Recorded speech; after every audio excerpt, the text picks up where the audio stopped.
Hordoftoota teenya qaalii kabajamuuf jaalatamoo har'ammoo mana Arboor Miidiyaa irraa yookiin immoo gara YouTube isaatiin Arboor Online School bira dhaqnee akkamitti viidiyoo irraa giiftiin namaaf kaffalama kan jedhu waliin ilaalla jechuudha. Yookiin immoo akkamitti namaaf giiftii viidiyoodhaan kennuu dandeenya. Kan kennine immoo akkamitti nuuf kaffalama yookiin immoo haala kamiin giiftii argachuu kan dandeenyu kan jedhu waliin ilaalla. Hanga xumuraatti nu hordofaan affeerraa keenya. Akkamitti giiftii gaafa foolora kun godhan kunne akkamitti kaa'uu dandeenyu yookiin immoo namaaf akkamitti giiftii viidiyoo irratti akka kennuu dandeenyu haa ilaallu. Mee akkaawuntii kiyya kanaan gara keessaa seeneet isinitti agarsiisa jechuudha. Fakkeenya viidiyootan kanneen jalatti giiftii namni akkamitti naa kaayaa yookiin immoo viidiyoo kanneen keessaa namni itti tole tokko dhaqeetiin akkamitti akka giiftii naa kaa'uu danda'u. Achumaan immootu giiftii namni naa kaa'e san immoo gaafa guyyaa 24 Februaarii 24 2023 jechuudha. Giiftii namni naa kaa'e san immoo akkamittan gannaa dhiisuu yookiin immoo parsantii 50 TikTok naa kafaluu danda'a kan jedhu hin ilaalla. Oduuf odeeffannoo iddoo jalaa argachuu dandeettu TikTokii kana jala deemaa tolchaa hordofaa waan as jalatti argattan odeeffannoo hojii onlaayinaatiin wal qabate akkasumas immoo hojiilee garaagaraa kun telegiraamnis asuma gubbaa jira jechuudha. Lakkoofsa bilbilaa kana tuquudhaan telegiraam irratti aad godhadhaa fudhadhaa. San booda immoo kallattiin na qunnamaa jira. Akkuma san immoo yuutuuba kana gadi tuquun as biraan gara yuutuubii seentanii viidiyoottan hedduu argachuu dandeessu. Viidiyoottan Arboor Online School jala jiran keessa viidiyoottan waa'ee TikTokii hojiilee onlaayinaa kiriptoo kaaransii fa'aa hedduu viidiyoo jedhu kana ni tuqtu kunoo isinii dhufa. TikTokii irratti akkamitti giiftii viidiyoo yookaan kaffaltii banachuu dandeenya dhagaaf 10,000 guunne. TikTokii irratti akkamitti maqaa karaa sirriidhaan jijjiirachuu dandeenya jedha. Itiyoo TikTok banadhaa namoota hedduu badhaasaaf deemaa jira. Birrii 50,000 400 gidduutti hojiilee dalagamuu danda'an jedha. Viidiyoo TikTokii fi view laayikii akkamitti guddifachuu akka dandeenyu yookiin immoo odoo nu jalaa hin banne akkamitti dhoksuu viidiyoo ofirraa qo'uu akka dandeenyu jedha. Akkuma san saayitiiwwan babbareedootu jiranii kan hojii gaarii irratti hojjechuu dandeettan jechuudha. Kanneen hunda argachuuf isin Arboor Online School gara YouTube isaatiin qunnamuu dandeessu yookiin immoo gara TikTokiitiin Arboor Miidiyaa qunnamuu dandeessu jechuudha. Kunoo isa kana Arboor Miidiyaa bira dhaqxanii qunnamuu dandeessu. Kanaafuu filannoon keessa miidiyaa har'aa fi boru Arboorin haa ta'u isiniin jecha tiippilee hedduutu jira. Oduuf odeeffannoo hedduutu jira. Wanna dabalataa hedduu isinii hima amma gara keessaa haaseennume kallattimaan nama tokkoof yeroo giiftii kennuu barbaannu yookiin immoo viidiyoo isaa irratti badhaasa yeroo kennuufi barbaannu akkuma san immootu badhaasa kenninu san cinatti immoo badhaasa haala kamiin akka kennuu dandeenyu nama 10,000 guute yookiin immoo nama fooloon isaa 10,000 guuteef akkamitti badhaasa kennuu akka dandeenyu kan jedhu waliin haa ilaallu. Iddoo hoom jettu tana tuqna gara gubbaa olii kana ol dhufnee sarchi haa godhu. Fakkeenya nama 10,000 guute keessaa nama tokkochi sarchi godhee isin Ridwaan isa olaanuu kana viidiyoo isaa irra seenuun dirqama jechuudha. Maaliif jalqaba irratti iddoo kana ilaaluu qabna. 10,000 guutuu isaa ilaaluu qabna jechuudha. 10,000 guutee jira. Amma immoo viidiyoo isaa irratti akkamitti kennaa kennuufii dandeenya yookiin immoo eega 10,000 guutee viidiyoo isaa irratti akkamitti kennaa kaa'uufii dandeenya kan jedhu immoo waliin haa ilaallume iddoo kana dhufneetiin jechuudha. Amma akkam goona viidiyoo tokkocha dhaynee filannaa fakkeenya viidiyoo inni dalage keessaa viidiyoo kanarratti mee kennaa kaa'uufi kennaaf jecha asirratti. Viidichi eeggattu qee booda haala kanaan viidichi naa bana.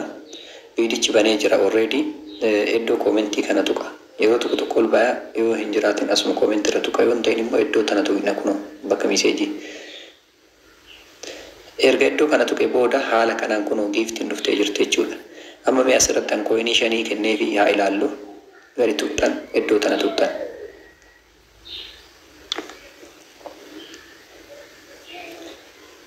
Akkuma tuqeen maal naan jedha kooinii 5 10 15 25 akkasuma deddeema hanga kooinii meeqaa kaa'ee jechuu asirratti hanga kooinii 3,000 kaa'ee jira. Mee anta 5 tanaan haa ilaalu laayik jedheeni.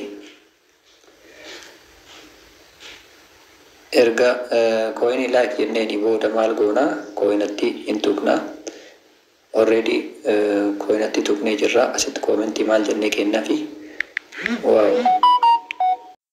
Egaa akkuma tuqneen jechuudha kooyinii tana isii kudhan yookiin immoo tanuma shanii tana egaa tuqnee booda akkam goona iddoo seendi jettu tana kun as bira seendi ta jettu tana tuqne jechuudha mee haa tuqnee ilaallu seendi jedheenii jira kuno yes jedhee jira argitanii mesitti kennuu kiyya kuno mallattoo qubaatiin natti agarsiisaa jira kooyinii shanii kenniteefii jirtaanaan jedha achi waan barbaade godhaa fi mi'aan tanneen illee itti dabalaa fi seendi jedheenii. Kooyinii shanii already maalin ergeefii jira jechuudha viidiyoo isaa irratti ergeefii jira. Kana fakkaata. Akka kiyyatti kooyinii haala kanaan kaa'uu dandeenya jechuudha. Nama barbaanneef kooyinii TikTokii haala kanaan kaa'uu dandeenya, haala kanaan kennaa kennuufii dandeenya jechuudha. Egaa kana fakkaataa iddoodhuma tana tuquun kooyinii aga barbaannee kennuufii dandeenya jechuudha. Horaa bulaa dagaagaa mul'adhaa waan barbaaddan nama kennaa gara kanaan kennuu dandeettan jechuudha. Amma mootu akkaawuntii isaatirra dhaqneetiin haa ilaallu. Mee amma viidiyoo isaa keessaa viidiyoon kennaan irratti kenname isa kanaa tuqnee haa ilaallu. Viidiyoo kennaan irratti kenname jechuudha viidiyoon kuni. Baay'ee iddoo kennaa kana tuqnee ilaallame. Iddoo kennaa kana tuqnee ilaallee jirra. Homaa jijjiiramni hin jiru hin argine jechuudha yookiin immoo kennaan reefii kenne suni aktiif ta'uu dhabuu danda'a isa bira seenuu danda'a jechuudha. Haala kanaan iddoo kanatti maal isinitti mul'isa viidiyoon keessan iddoo kanatti ufumaan mallattoo diimaa wayii mul'isa kennaa'uu qabaate. Fakkeenya oloofni haa ilaallume mallattoo diimaa qaban keessaa kennaan akkanaa kennamuuf oon godhachuu danda'u jettan as bira inni dhuftu jalqaba profaayila tuqxanii egaa as bira inni dhuftanii gadi tuqxu jechuudha sarara sadii kan ergasii creator tools kan jedhu tuqxu eegasii immoo maal bira dhuftu iddoo tana dhuftan kunoo viidiyoo giiftis kan jedhu gadi tuqxu. Viidiyoo giiftiin tun oonii akkana yoo taate sirriidha oon godhattanii jirtan kuma kudhan guuttan malee oon godhuu hin dandeettanii amma kun banaa jira jechuudha viidiyoon banaa jira fudhachuu hin danda'a. Viidiyoo kana dura dalagii irratti dhaqaatii Arboor Online School jala hin jira viidiyicha isinitti agarsiisa dhaqaa ilaalaa sirreeffadha. Kun yuutuubii Arboor Online School kan jedhu kana jala dhaqxu yuutuubii Arboor Online School kan jedhu kana jala akka dhaqxaniin iddoo viidiyoo jedhu kana gad tuqxu jechuudha. Iddoo viidiyoo jedhu akka gadi tuqxanii maaltu isinii dhufa kuno TikTokii irratti akkamitti giiftii viidiyoo yookaan kaffaltii banachuu dandeenya kan jedhu kana viidiyoo jalqabaa kana ilaalaa yuutuubii jala dhaqaatii erga isa ilaaltanii xumurtanii booda waan isin dhibe kamiyyuu gaafadhaa yookiin immoo gara TikTokii Arboor Miidiyaatti deebi'aati gaafadhaa rakkoon tokko hin jiru jechuudha. TikTokii Arboor Miidiyaa jechuun TikTokii kana kuno mana isaa kana dhufaatii gaafadhaa. Haala kanaan jechuudha ka waan hundaa sirreessuu mijeeffachuu dandeenyu. Fakkeenya meeqa duratti isiniin jedhe viidiyoon giiftii namni yoo isinii kaa'e akkamitti mul'isa ree mallattoo akkamii qaba laataa giiftii viidiyoo TikTokii yoo namni isinii kaa'e ka jedhu gubbarratti mallattoon akkamii akka mul'atu laata. Rabbiif galata galchi fayyaa iddoo tana laaltanii mallattoo addaattu jechuudha.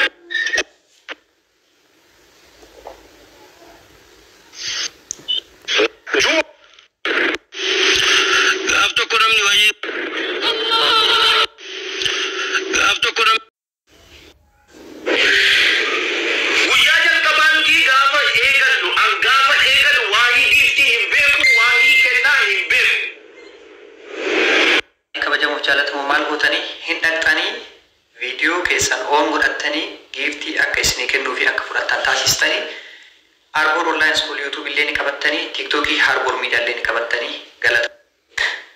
Kanaaf obboleettii qaalii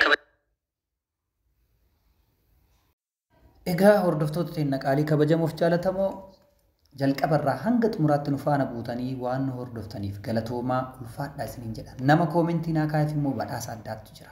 Kooyinii TikTokii isin badhaasa. Namni kooyinii as jalatti dhufee koomentii naa kaa'e kamiyyuu gama TikTokiitiin dhufee maqaa TikTokii fi koomentii YouTubii kana jalatti na haa barreessu isiniin jedha. Badhaafamaa koomentii gaarii gaarii naa kaayaa yaada fi qeeqa komii qabdanillee na gaafadhaa. Kooyinii warri bitachuu barbaadanillee Arboor Online School qunnama gama Telegiraamaatiin isaa ta'u gama YouTubiitiin gara kamiinuun argachuu dandeessu. Sa'aatii laayivii jirullee dhuftanii hordofuu dandeettu. Gara Arboor Miidiyaa deemaa laayivii jira hordofaa. Horaa bulaa deebanaa. Viidiyoo itti aanuu fi kutaa itti aanu hanga walitti deebinutti isin jaaladha isin kabaja. Yeroo gaarii qabaadhaa.